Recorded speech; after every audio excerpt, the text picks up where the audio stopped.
Material बनाना। अब bill of material क्या होता है, जब भी हम किसी असेंबली को बनाते हैं उसमें हमने जिस भी पार्ट के जितनी क्वांटिटी यूज़ करी है, जो मटेरियल यूज़ किया है, जो स्पेसिफिकेशन यूज़ करी है, मान लो पार्ट का नाम, पार्ट का साइज, पार्ट का मटेरियल, पार्ट की स्पेसिफिकेशंस, बहुत सारी जानकारी जो उससे रिलेटेड होती है, ये सारा बिल ऑफ मटेरियल होता है। तो बिल ऑफ मटेरियल हमेशा जो बनता है वो बनता है असेंबली का, ये खाली अकेले पार्ट का नहीं बनता। ये हमारे सामने एक असेंबली की फाइल है कैम वाली, तो मैंने यहाँ से बिल ऑफ मटेरियल पे क्लिक किया। बहुत आसान है, इसने कहा ड्राइंग सिलेक्ट करो कौन सी जिसका बनाना है, सिलेक्ट कर लिया और ओके कर दिया। जैसे ही आप ओके करेंगे आपके पास ये छोटा सा टेबल दिखाई दे रहा बनता होगा, ये मैंने यहाँ पे लगा दिया और इसको मैं अगर बड़ा करके दिखाऊं तो आपको ये बिल ऑफ मटेरियल नजर आएगा। ये देखिए, ये बिल ऑफ मटेरियल है।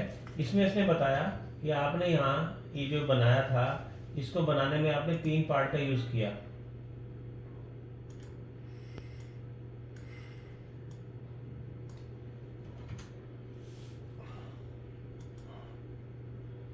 तीन पार्ट, कैम 1, कैम 2 और कैम 3। ठीक है, जब ये यहाँ से देखो मैंने इस एरो पे क्लिक करा, यहाँ पे छोटे एरो यहाँ पे भी बने हुए हैं, इस पे जाके मैंने क्लिक करा तो खुल कर ऐसे आ गया।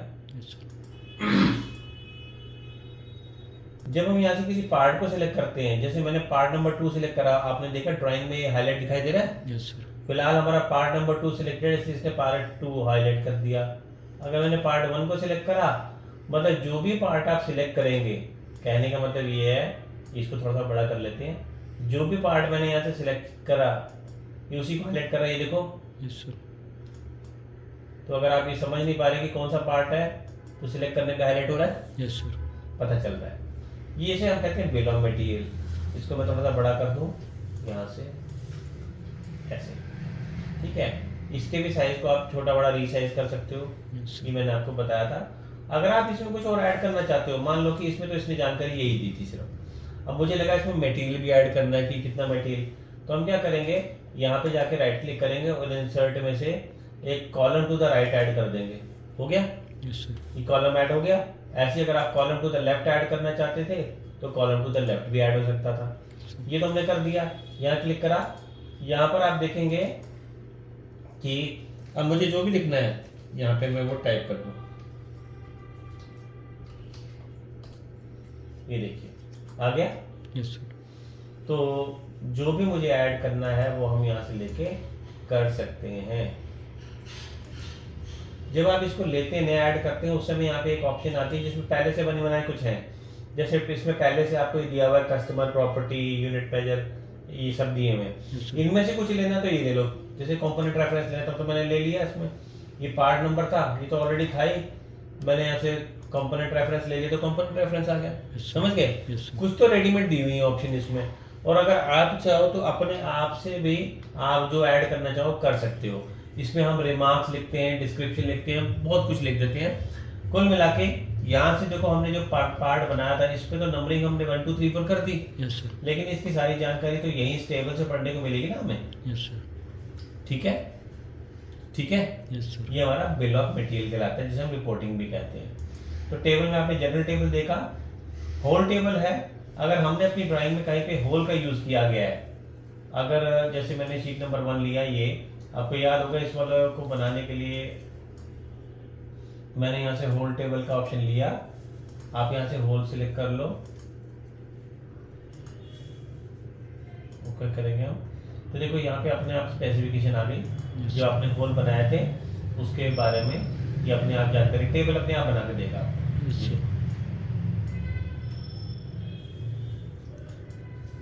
होल टेबल, ठीक है।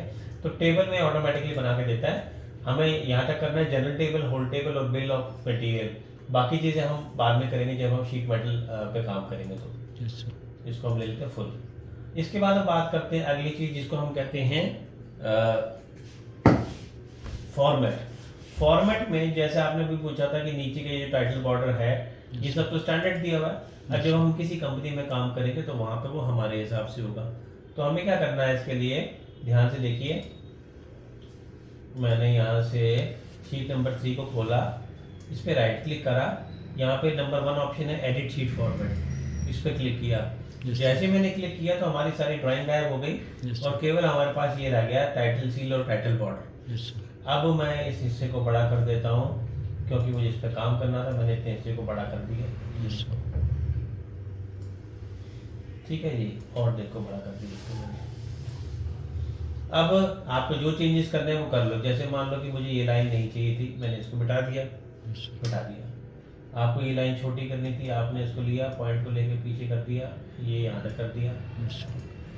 इसी तरह से आपको कोई और लाइन ऐड करनी है, आप स्केच में जाओ, यहाँ से लो लाइन कमांड और लाइन लेके लाइन और ऐड कर लो इसमें। ये देखो ऐड कर दिया, ऐड कर दिया, ये ऐड कर दिया।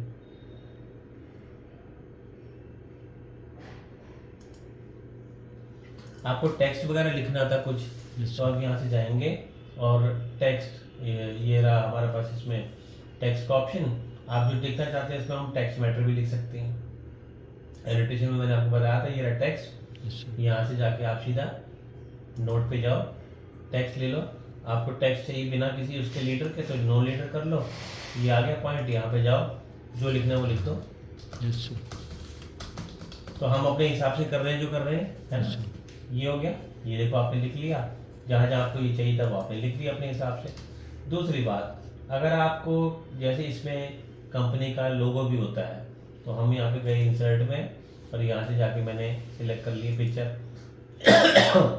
यहाँ बनी बनाई हमारे पास पिक्चर पहले से थी, इसको सिलेक्ट कर लिया और ओपन कर दिया। तो आप ये देखेंगे कि हमारे पास ये आ गई। इसके साइज को मैं छोटा बड़ा कर सकता हूँ। अगर मैंने यहाँ से लॉक किया हुआ तो लंबाई चौड़ाई दोनों बराबर बराबर अनुपात में चलेंगी। नहीं तो मैं एस्पेक्ट रेशियो को अनलॉक कर भी सकता हूँ। मैंने यहाँ से लेके इसको इधर कर दिया, और मेनली कि मेरे को यहाँ लोगो फिट करना था इसका, इसके साइज को मैंने अब छोटा कर दिया।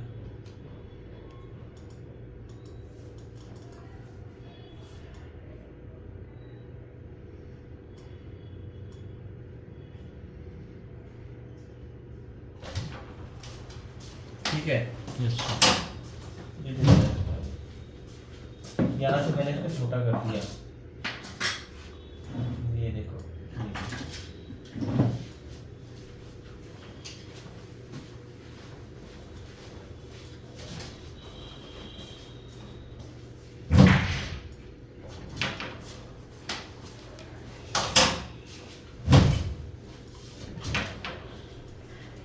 देखा आपने। मुझे कंपनी का लोगो बनाना था, मैंने लोगो भी लगा दिया। कुल मिला के मैंने सारी की सारी चीजें अपने हिसाब से, जो डायमेंशन लिखना था, टेक्स्ट लिखना था, जो भी कुछ हमें करना था, वो सब मैंने अपने हिसाब से एक नई स्टाइल फील्ड बना दी। टाइटल बॉर्डर में भी आप चेंज कर सकते हो। अगर आपको डबल बॉर्डर, ट्रिपल बॉर्डर चाहिए तो वो भी हम सब कुछ कर सकते हैं। जब हमने सब कुछ कर लिया तो ये हमारे पास है। इसको मैं चाहता हूँ हम सेव कर लें, सो दैट हमें जब दोबारा कभी जरूरत पड़े तो हम हर बार इसको बनाए ना। तो हमारे पास यहाँ पे ऑप्शन है, यानी कि फाइल में गए हम, सेव शीट फॉर्मेट, आपने इसमें सेव करना है। ठीक है, यहाँ पर ये आपसे इसको एक शीट फॉर्मेट में सेव करेगा। ये आपसे पूछेगा, मैंने यहाँ पे DEC के नाम से इसको सेव कर दिया, सेव कर दिया, सेव हो गया ये। ठीक है, जब हमारा काम खत्म हो गया तो आप वापस इस पे जाओ और इस पे जाके आप फिर से, पहले हमने शीट फॉर्मेट करा था, अब यहाँ से एडिट शीट पे क्लिक कर देंगे। एडिट शीट पे क्लिक करते ही वापस हमारे पास वो सब ऑप्शन आ जाती हैं।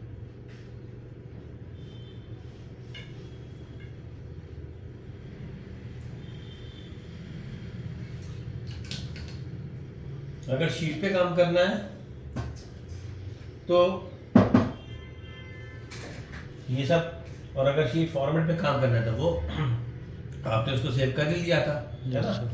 अब आप ये देखिए कि जब हम एक नई फाइल की शुरुआत करते हैं, जैसे हमने सीखा था शुरू में, तो अब आप देखो मैंने क्या किया है, यहाँ से ब्राउज पे क्लिक करा, इस लिस्ट में आप देखो आपके नाम की वाली फाइल भी दिखाई दे रही है, ये है ना। इसको लेके मैंने ओपन करा, ये इसका प्रीव्यू नजर आ रहा है, और इसको देखो ये दिखाई दे रहा है प्रीव्यू। तो A0 के ऊपर में वही सेट होकर आ गया, देख सकते हैं आप। इसका मतलब हमने अपना टाइटल फॉर्मेट बना लिया। दैट मीन्स आप हर एक पेपर साइज के लिए अपना एक फॉर्मेट सील बना सकते हो, तो ये हमें बनाना ही पड़ेगा, बनाना पड़ेगा। Yes sir. ठीक है जी, ओके। Yes sir. तो देखा आपने, इस तरीके से हम इसको बना सकते हैं। और एक चीज देखिए, मैं वापस पुरानी फाइल पे जाता हूँ। यहाँ पर जरूरी नहीं कि सभी शीट जो है हमारी सेम साइज की हो। Yes sir. मैंने यहाँ पे जाके राइट क्लिक करा, बाकी ऑप्शन देखते हैं। एडिट शीट फॉर्मेट तो समझ आ गया, यस सर। ऐड शीट भी समझ आ गया। Yes sir. मैंने आपको बताया था कि मान लो अगर मेरी जो असेंबली है उसमें 10 पार्ट हैं, तो हम पहले 10 पार्ट की डिटेल निकाल लेते हैं, फिर 11वीं में असेंबली की डिटेलिंग कर लेते हैं। ठीक है, ऐड शीट करके आप शीट 1 2 3 4 कर सकते हो।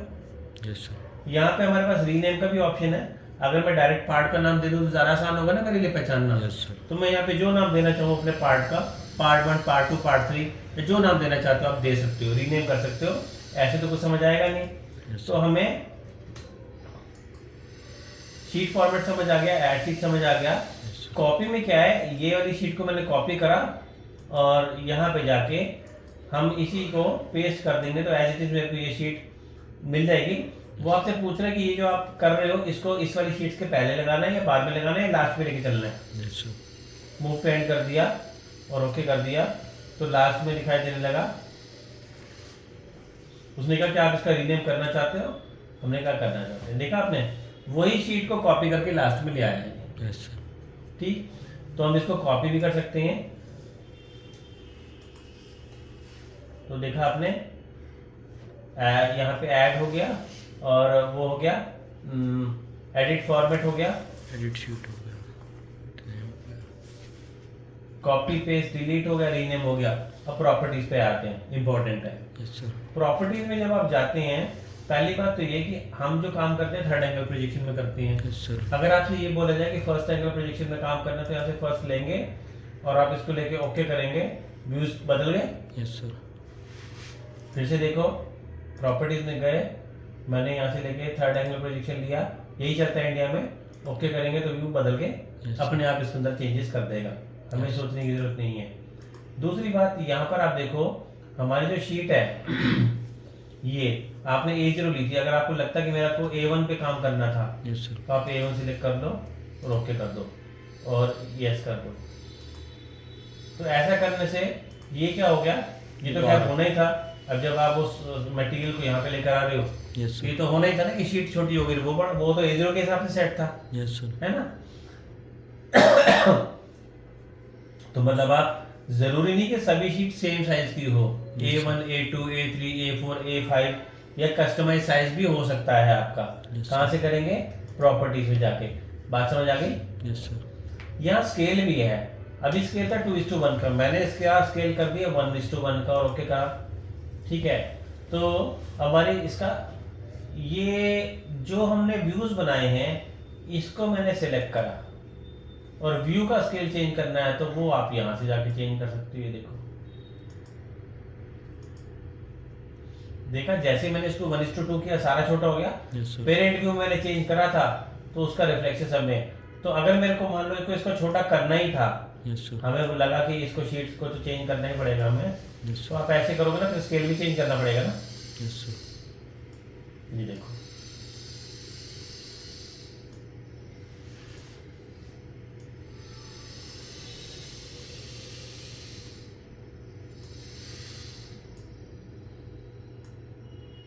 ये देखो हो गया सेट। वही सारा सामान जो हमारा पहले रखा हुआ था उसमें A0 की शीट में, अब वो A1 की शीट में सेट हो गया। तो हम चाहें तो इस तरीके से बदल के ये सब कुछ कर सकते हैं।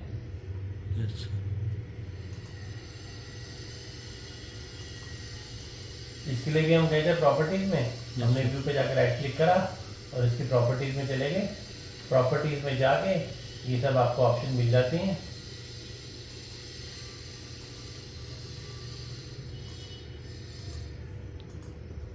ठीक है, तो आप यहाँ से स्केल भी चेंज कर सकते हो। तो आपने देखा, ये मेनली जो चीजें चेंज करते हैं वो ये शीट का साइज बदला जा सकता है, first angle third angle projection बदली जा सकती है, शीट का नाम आप यहाँ से रीनेम कर सकते हो, स्केल चेंज कर सकते हो और कस्टमाइज शीट साइज लेना चाहे तो वो भी ले सकते हो।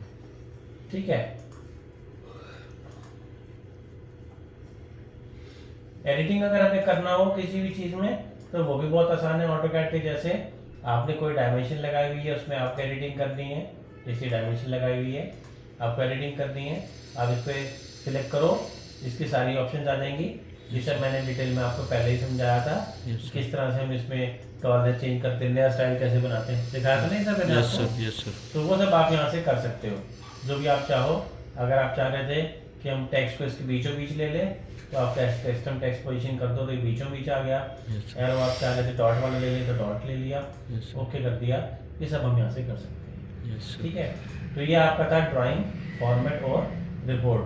तो अगली क्लास में मैं आपको इसमें शीट मेटल करवाऊंगा।